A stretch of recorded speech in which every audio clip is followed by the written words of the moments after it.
The process of these sculptures starts by collecting. When it gets warm enough,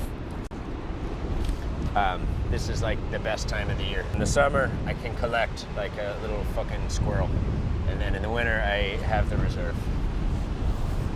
On the days that are the best, it's literally just wandering, looking for what strikes my eye as beautiful. You know, if I'm having a day where I feel very grateful for being there, my eyes tend to open a lot wider. It's the, that part of a seal, probably. Look at that. That is a thigh. Seal shoulder blade. Like a butterfly wing. That's where seal teeth used to be, or sea lion. What I pick up now is very different from what I used to pick up. The ocean salt wood tends to stay like very dried out and very hard, and what's left is the hardest part of the wood, and the like pointless part of the wood get knocked off by the waves, and so what you're left with is like the real wood underneath the filler wood that just kind of takes up space on the outside. Like the real thought underneath the bullshit that trails through our mind all the time. I fill a camping bag, drive it back, I dump it out on the floor. I'll cut the large pieces off, I'll break them, I'll chop an end off.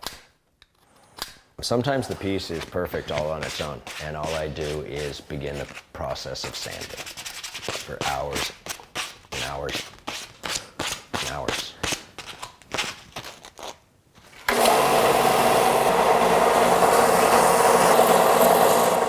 He's the most meticulous, precise technician of any artist that I've ever been able to work with.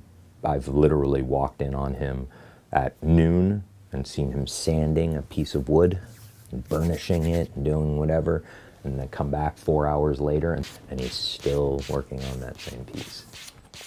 It can take between 1 and 4 hours to sand each piece, hundreds of pieces being put together.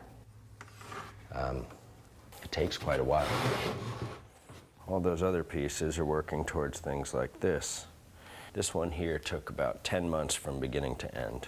How the final piece looks is almost impossible to determine. Each added bit of material, as it builds on the previous ones, it will kind of determine where it's going to go.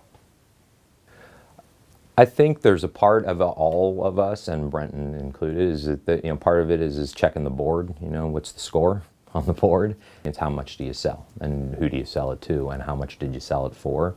But I don't think it's it's definitely not the driving factor for the work that he does, because let's get real. Even if he sold that man for $20,000, probably making a nickel an hour.